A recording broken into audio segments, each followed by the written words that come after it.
Hi friends, welcome back to Sajana's Kitchen. ഇന്ന് നമുക്ക് എളുപ്പത്തിൽ തയ്യാറാക്കാവുന്ന ഒരു കട്ട്ലറ്റ് ആണ് ഞാൻ തയ്യാറാക്കുന്നത്. Beef cutlet. ഇത് എങ്ങനെ തയ്യാറാക്കുന്നത് നോക്കാം. അപ്പോൾ ബീഫ് കട്ട്ലറ്റ് തയ്യാറാക്കാൻ നമുക്ക് ആദ്യം തന്നെ ഉരുളക്കിഴങ്ങ് വേണം. അതിപ്പോൾ ഞാനിപ്പോൾ രണ്ട് സൈസ് രണ്ട് ടൈപ്പ് ഉരുളക്കിഴങ്ങ് എടുത്തത്, രണ്ടെണ്ണം മീഡിയം ടൈപ്പ്. അത് വേവിച്ചിട്ടൊന്ന് ഉടച്ചെടുത്തതാണിത്. പിന്നെ വേണ്ടത് ബീഫ് വേണം. അത് ഉപ്പിട്ട് വേവിച്ച ബീഫാണിത്. അതൊന്ന് കപ്പിലിട്ട് ഒന്ന് പൊടിച്ചെടുക്കണം. പിന്നെ വേണ്ടത് ഉള്ളി. ഞാൻ രണ്ട് മീഡിയം ടൈപ്പ് ഉള്ളിയാണ് എടുത്തിട്ടുള്ളത്. പിന്നെ ഇഞ്ചി, വെളുത്തുള്ളി, പച്ചമുളക്, പിന്നെ കറിവേപ്പില, മല്ലിയില. പിന്നെ വേണ്ടത് ബ്രെഡ് ക്രംസ് ആണ്. ഇത് ലാസ്റ്റ് നമുക്കിതൊന്ന് പൊരിച്ച് ഫ്രൈ ചെയ്യുമ്പോൾ ബ്രെഡ് ക്രംസിൽ മുക്കിയിട്ട് ഫ്രൈ ചെയ്യാം. അപ്പോൾ ഇനി നമുക്ക് ആദ്യം തന്നെ ബീഫിൻ്റെ ഫില്ലിങ് തയ്യാറാക്കാം. നമുക്കൊരു പാൻ വെക്കാം. പാൻ നന്നായി ചൂടാവണം. ചൂടായി കഴിയുമ്പോൾ നമുക്ക് അല്പം വെളിച്ചെണ്ണ ഒഴിച്ചു കൊടുക്കാം.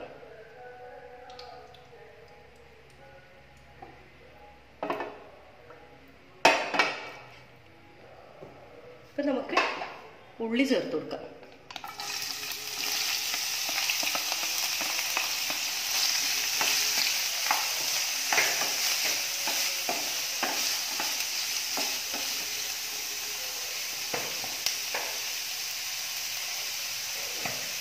എന്ന് പറയുന്നത് ഉള്ളി പെട്ടെന്ന് വാടും. കുറച്ചൽപ്പം ഉപ്പിട്ട് കൊടുക്കാം.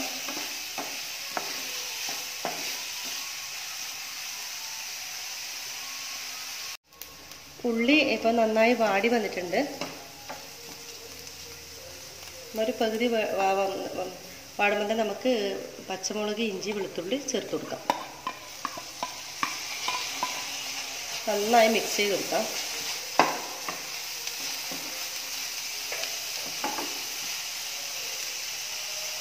നമുക്കൊന്ന് അടച്ചു വെച്ച് കൊടുക്കാം.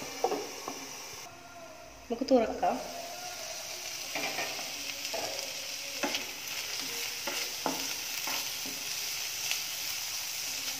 നമുക്ക് പൊടികൾ ചേർത്ത് കൊടുക്കാം. 1/2 ടീസ്പൂൺ ഗരം മസാല പൗഡർ,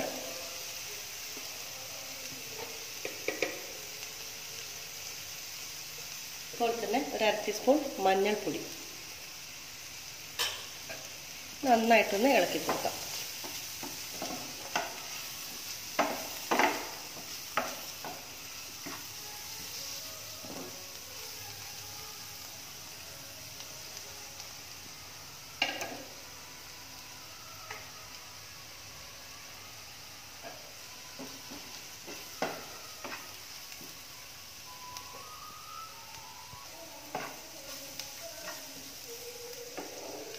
നമുക്ക് കറിവേപ്പിലയും മല്ലിയിലയും ചേർത്ത് കൊടുക്കാം.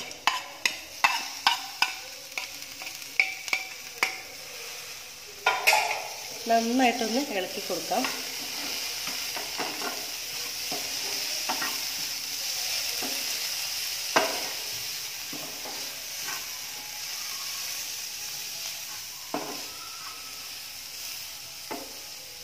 ഇനി നമുക്ക് നമ്മുടെ ബീഫ് ചേർത്ത് കൊടുക്കാം. ബീഫാണ് കുറച്ച് കൂടുതൽ മുന്നിട്ട് നിൽക്കേണ്ടത്. നമ്മുടെ ബീഫ് കട്ട്ലറ്റാണല്ലോ തയ്യാറാക്കുന്നത്. അപ്പോൾ ബീഫാണ് കുറച്ച് ഹൈലൈറ്റ് നിൽക്കേണ്ടത്. നന്നായിട്ടൊന്ന് ഇളക്കി നമ്മുടെ മസാലയിലൊക്കെ ബീഫിലോട്ടേക്ക് പൊതിഞ്ഞ് വരണം.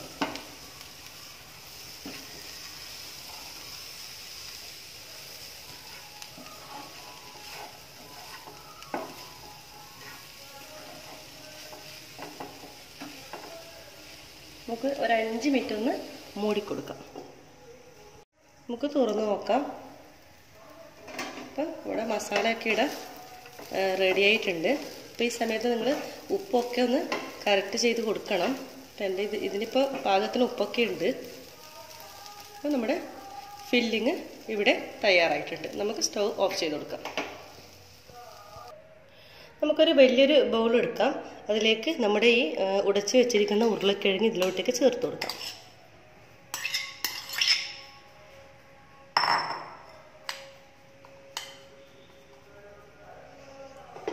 ഇനി ഇതിലേക്ക് നമ്മളിപ്പോൾ തയ്യാറാക്കി വെച്ചിരിക്കുന്ന നമ്മുടെ ബീഫിൻ്റെ മസാല ഇതിലോട്ടേക്ക് ആഡ് ചെയ്ത് കൊടുക്കാം.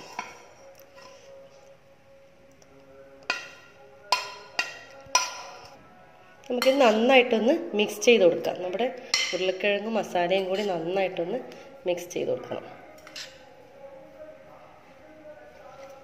കൈകൊണ്ട് തന്നെ നന്നായിട്ടൊന്ന് ചൂടോടുകൂടി തന്നെ നമുക്കൊന്നിത് മിക്സ് ചെയ്ത് കൊടുക്കാം.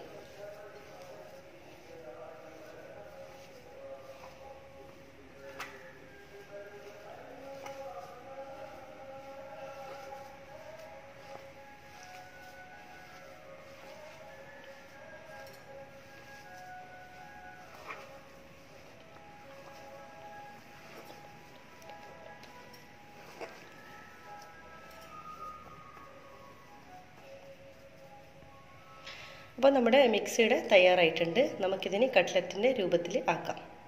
നമുക്ക് ഒരു മുട്ട വേണം. ഇത് നന്നായിട്ടൊരു സ്പൂണ് വെച്ചൊന്ന് ഇതുപോലെ അടിച്ചെടുക്കുക.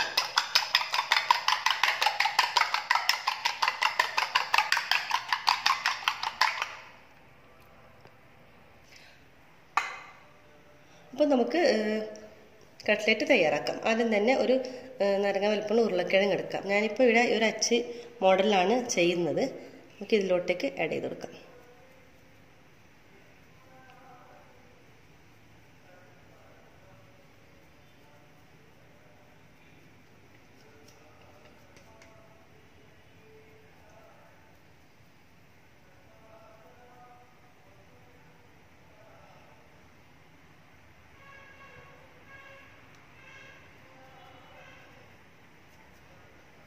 കണ്ടല്ലോ, ഈ ഒരു രീതിയിലാണ് ആക്കുന്നത്. നമുക്കിതൊരു പ്ലേറ്റിലോട്ടേക്ക് മാറ്റി കൊടുക്കാം.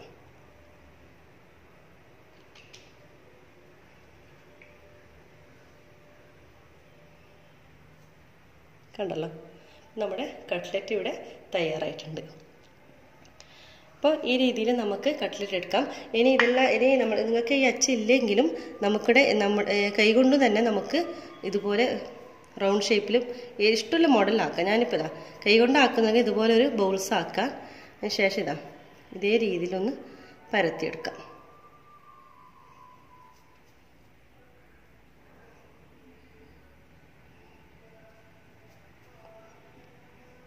കണ്ടല്ലോ, ഈ രീതിയിൽ നമുക്ക് കട്ട്ലറ്റ് തയ്യാറാക്കാം. ഞാനിപ്പോൾ ഈ അച്ച് ഉള്ളത് കൊണ്ടാണ് ഞാനിപ്പോൾ ഈ രീതിയിൽ തയ്യാറാക്കുന്നത്. ഇങ്ങനെ ഇതില്ലാത്തവർക്കും ഈ രീതിയിൽ നമുക്ക് കട്ട്ലറ്റ് തയ്യാറാക്കാം. അപ്പോൾ ബാക്കി എല്ലാ ഫില്ലിങ്ങും നമുക്ക് ഇതേപോലെ നമുക്ക് തയ്യാറാക്കി എടുക്കാം. അപ്പോൾ നമ്മുടെ എല്ലാ കട്ട്ലറ്റും ഇവിടെ തയ്യാറായിട്ടുണ്ട്. ഇനി നമുക്കിതൊന്ന് ഈ മുട്ടയുടെ മിക്സറിലേക്കൊന്ന് മുക്കാം. ഇതുപോലെ ഒന്ന് നന്നായിട്ടൊന്ന് മുക്കിയെടുക്കണം. അതിനുശേഷം നമ്മുടെ ഈ ബ്രെഡ് ക്രംസിൽ ഒന്ന് പൊതിഞ്ഞെടുക്കാം. എല്ലാ ഭാഗത്തോട്ടേക്കും ബ്രെഡ് ക്രംസ് ആവണം. കണ്ടല്ലോ, ഇതുപോലെ. അപ്പോൾ ആദ്യം നമ്മൾ ഒരു മുട്ടയിൽ മുക്കുക.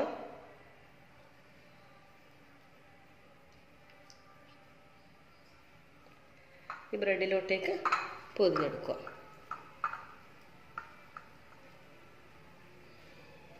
ഇതുപോലെ എല്ലാം നമുക്കിതുപോലെ ചെയ്തെടുക്കാം. നമുക്കൊരു പാൻ വെക്കാം. അതിൽ എണ്ണ ഒഴിച്ചിട്ടുണ്ട്. എണ്ണ നന്നായിട്ട് ചൂടാവണം. അതിനുശേഷം നമ്മുടെ കട്ട്ലറ്റ് ഓരോന്നായിട്ട് ഇതിലോട്ടേക്ക് ഇട്ട് കൊടുക്കാം.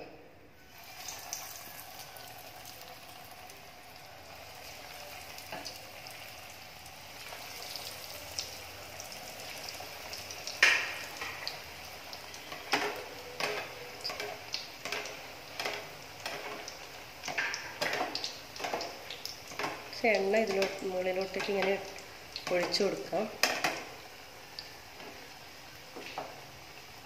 ഒരു ഭാഗം ബ്രൗൺ കളർ ആകുമ്പോൾ നമുക്ക് മറിച്ചിട്ട് കൊടുക്കാം.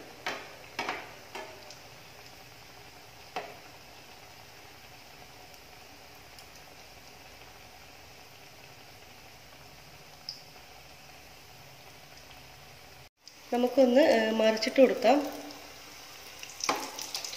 നമ്മുടെ ഒരു ഭാഗം നന്നായി ഫ്രൈ ആയിട്ടുണ്ട്. ഇനി ഒരു ഭാഗം കൂടി ഫ്രൈ ആയി കഴിയുമ്പോൾ നമുക്കിതൊന്ന് കോരി മാറ്റാം.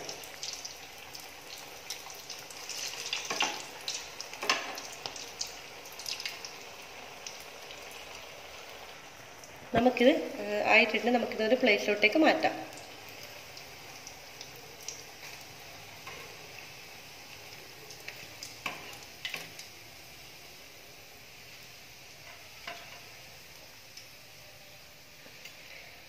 ഇപ്പോൾ എല്ലാം കോരി എടുത്തിട്ടുണ്ട്. ഇതുപോലെ ബാക്കി എല്ലാ കട്ട്ലറ്റും നമുക്ക് ഫ്രൈ ചെയ്തെടുക്കാം. അപ്പോൾ നമ്മുടെ ടേസ്റ്റി ആയിട്ടുള്ള ബീഫ് കട്ട്ലറ്റ് ഇവിടെ തയ്യാറായിട്ടുണ്ട്. എളുപ്പത്തിൽ തയ്യാറാക്കാൻ പറ്റും. അപ്പോൾ നിങ്ങൾ എല്ലാവരും തന്നെ ട്രൈ ചെയ്ത് നോക്കണം. നല്ല ടേസ്റ്റാണിത്. അപ്പോൾ നിങ്ങൾ സബ്സ്ക്രൈബ് ചെയ്യാൻ മറക്കരുത്. ലൈക്ക് ചെയ്യും, ഷെയർ ചെയ്യും വേണം. ബെൽ ബട്ടൺ ക്ലിക്ക് ചെയ്താലേ എൻ്റെ പുതിയ വീഡിയോസിൻ്റെ നോട്ടിഫിക്കേഷൻ നിങ്ങൾക്ക് ലഭിക്കുകയുള്ളൂ. അപ്പോൾ എല്ലാവരും തന്നെ ട്രൈ ചെയ്ത് നോക്കുക. Thank you.